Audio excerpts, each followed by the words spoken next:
Everyone. Last class में हमने annuity due complete कर दिया था। एन्युटी ड्यू समझ लिया था कि हाँ भाई उसकी फ्यूचर वैल्यू और प्रेजेंट वैल्यू कैसे निकाली जाती है। अब आता है हमारा नेक्स्ट टॉपिक, जो हमारी सीरीज चल रही थी टाइम वैल्यू ऑफ मनी के सारे टाइप के क्वेश्चन समझने के। तो उसमें एक क्वेश्चन आता है आपका सिंकिंग फंड का। एक बात बता देती हूँ, अगर आपने एन्यूटी कर लिया है ना तो इसके बाद बहुत इजी चीजें होने वाली हैं, क्योंकि सिंकिंग फंड हो गया या ईएमआई हो गया, ये दोनों ही आपके एन्यूटी के केसेस ही हैं। बस आपको ये समझना है कि कौन सा केस है जो सिंकिंग फंड कहलाया जाता है और कौन सा केस है जो आपका ईएमआई कहलाया जाता है। ठीक है। सो आज के सेशन में हम लोग सिंकिंग फंड को डील करेंगे। सो सिंकिंग फंड होता क्या है एक्चुअली में? देखो, अगर तुम्हें कुछ पैसा चाहिए फ्यूचर में, एक फिक्स टाइम पीरियड आपको पता है कि आफ्टर 5 इयर्स या आफ्टर 6 साल आपको कुछ पैसा चाहिए, आपको वो अमाउंट पता है कि कितना चाहिए, और आप एकदम से तो इसे लमसम में इकट्ठा नहीं कर सकते। हम लोग मिडिल क्लास लोग हैं, अगर हमें कोई फंड चाहिए 4-5 साल बाद तो हम एकदम से वो चीज नहीं इकट्ठा कर सकते। तो हमें क्या करना होगा, आज से ही थोड़ी थोड़ी प्लानिंग करनी होगी, थोड़ा थोड़ा पैसा बचाना होगा। अब वो पैसा कैसे बचाना है? या तो वो पैसा ऐसे बचाना है कि लेट्स से मुझे 1 लाख चाहिए 5 साल के बाद, तो 20-20 हजार मैं हर साल बचाऊं। पर ये फिर मेरी एक स्मार्ट चॉइस नहीं होगी। तो मैं स्मार्ट चॉइस क्या कर सकती हूँ, स्मार्ट प्लानिंग क्या कर सकती हूँ कि मुझे 1 लाख चाहिए ना, लेकिन मैं आज अगर थोड़ा थोड़ा जो भी बचाऊंगी, अगर मैं आज से ही उसको ऐसी जगह सेव करना शुरू कर दूं, अपने चावल चीनी के डब्बे में ना सेव करूं, और मैं ऐसी जगह लगा दूं जहां पे उस पे इंटरेस्ट भी मिलता रहे, और वो इंटरेस्ट और जितना भी मैं हर साल का अमाउंट सेव कर रही हूँ ये दोनों मिलके मेरा सम हो जाए 1 लाख रुपए का आफ्टर 5 इयर्स, तो वो ज्यादा बेटर होगा। उसमें हो सकता है मैं हर साल लेट से 18 हजार या 17 हजार कुछ ऐसे मैं सेव कर रही हूँ, और बाकी जो 2-3 हजार है वो मेरा क्या हो जाए, वो मेरा इंटरेस्ट में मुझे मिल जाए, और सारा टोटल करूं तो 5 साल बाद वो 1 लाख हो जाए। तो ये मेरा एक स्मार्ट इन्वेस्टमेंट होगा। तो अब हम यहाँ पे स्मार्ट इन्वेस्टमेंट की बात करें तो वो होता है हमारा सिंकिंग फंड। तो सिंकिंग फंड को आप इस तरह से समझ सकते हो कि स्मार्ट इन्वेस्टमेंट। ठीक है, ये है आपका स्मार्ट इन्वेस्टमेंट। ठीक है, for future, smart investment for future, क्योंकि आपको यहाँ पे ये भी याद रखना है कि फ्यूचर में आपको कोई अमाउंट चाहिए।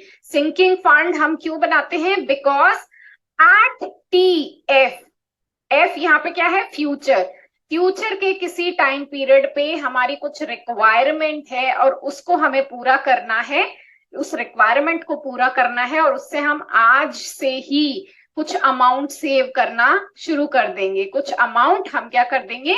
सेव करना शुरू कर देंगे। तो वो अमाउंट जो हम सेव करेंगे और उस पे जो इंटरेस्ट कमाएंगे, वो दोनों मिला के जो होगा वो इक्वल होगा हमारी फ्यूचर की रिक्वायरमेंट से। This is what is sinking fund. ठीक है, अब इस सिंकिंग फंड के हम एक एग्जाम्पल के थ्रू इसको समझ सकते हैं।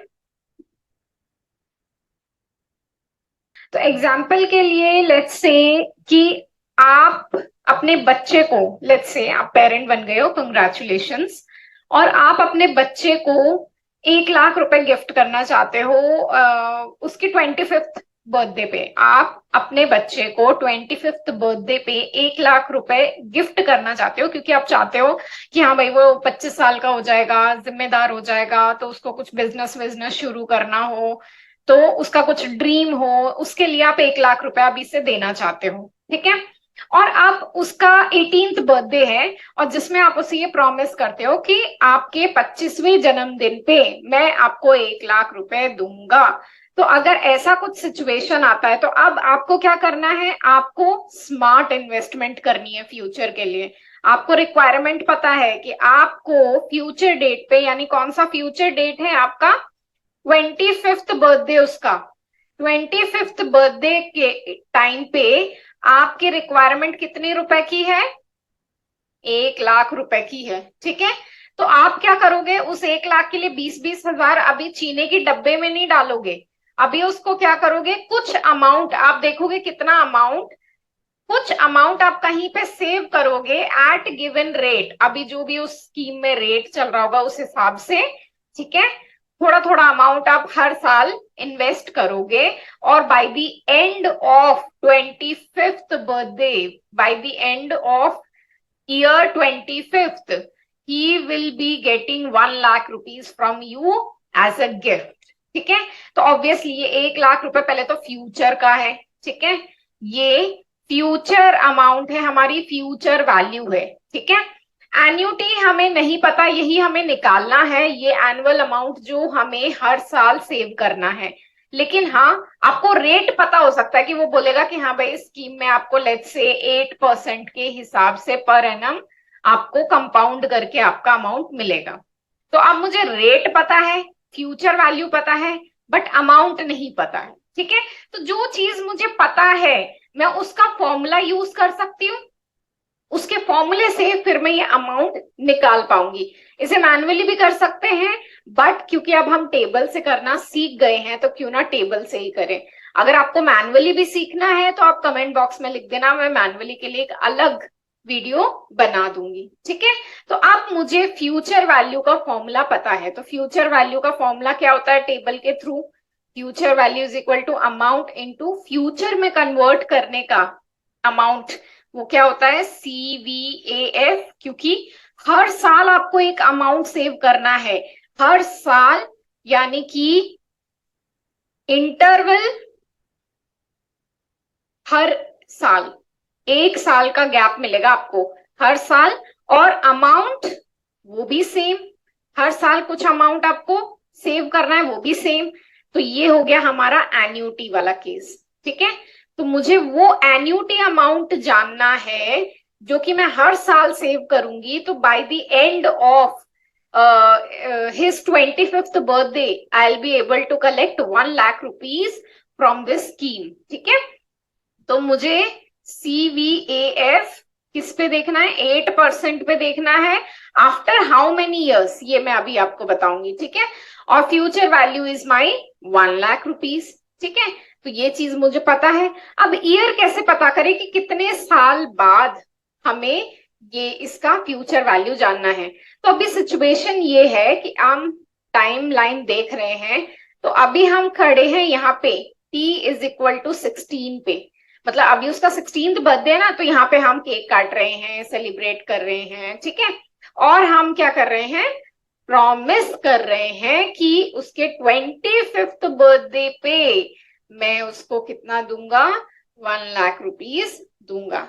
ठीक है, तो अब आज से देख लेते हैं कितने साल बचे हैं भाई मुझे ये 1 लाख रुपए जमा करने के लिए। और ये पैसा लेट्स से मैं अभी से तो नहीं जमा करने वाला हूँ, अभी तुम्हारा बर्थडे बड़ा लैविश तरीके से बना दिया है, तो मैं थोड़ा सा टाइम लेता हूँ। 1 साल के बाद से आई विल स्टार्ट इन्वेस्टिंग, तो फिर 1 साल बाद हो जाएगा वो 17 ईयर्स का, देन 18, 19, 20, 21, 22, 23, 24 एंड 25। तो यहां से मैं इन्वेस्ट करना शुरू करूंगी, तो यहां पहला अमाउंट दूंगी, दूसरा, तीसरा, चौथा, पांचवा, छठा, सातवां, आठवां, और लास्ट होगा मेरा 9वां, यानी 9 इयर्स का ये मेरा एन्युटी पीरियड होगा। तो मैं यहाँ पे लिखूंगी 9 इयर्स। ठीक है, तो अब मुझे यहाँ पे इस क्वेश्चन में future value is 1 lakh rupees is equal to amount is unknown to me. CVAF 8% पे 9 साल का क्या होगा देख लेते हैं। मैं आपको शेयर कर देती हूँ टेबल, ये मेरा टेबल है, और यहाँ पे CVAF, ये रहा मेरा CVAF, या फिर कंपाउंडेड वैल्यू एन्युटी फैक्टर, या फिर future value interest factor for $1 annuity compounded. ठीक है, एन्युटी वाली फ्यूचर की ये मेरी टेबल है। मुझे 8% पे देखना है, कितने साल पे देखना है? 9 साल पे। ये रहा मेरा 9th ईयर, तो 8% पे 9 साल में बनता है 12.488, 12.488। अब वापस हम सोल्यूशन में इसको लिख देते हैं 12.488, 12.488। ठीक है, सो अब यहाँ पे अमाउंट तो है नहीं मल्टीप्लाई करने के लिए, तो इसको मैं उस साइड ले जाती हूँ और डिवाइड कर देती हूँ, क्योंकि मल्टीप्लाई है ना, इक्वल टू के उधर जाके डिवाइड हो जाएगा। तो अमाउंट अकेला रह गया, 1 लाख के साइड में गया 12.488 डिवाइड होने के लिए, और डिवाइड कर देंगे तो what will be our answer, since I have already calculated it. You can also see whether my answer and yours is matching और नॉट। अगर नहीं मैच कर रहा है तो फिर मैं दोबारा चेक करूंगी कि भाई गलती कहाँ हो रही है, मेरी तरफ या आपकी तरफ। ठीक है, तो ये है वो एनुअल अमाउंट जो मुझे हर साल सेव करना है 9 साल तक। तो 9 साल के बाद आपके बच्चे के 25th बर्थडे पे आपको ये स्कीम देगी 1 लाख रुपए आपके हाथ में। ठीक है, तो ये वो एनुअल अमाउंट है या फिर एन्युटी अमाउंट है। ठीक है, so I hope this is clear to all of you. अगर आपको मैनुअली भी जानना है तो please comment below. Thank you and bye bye.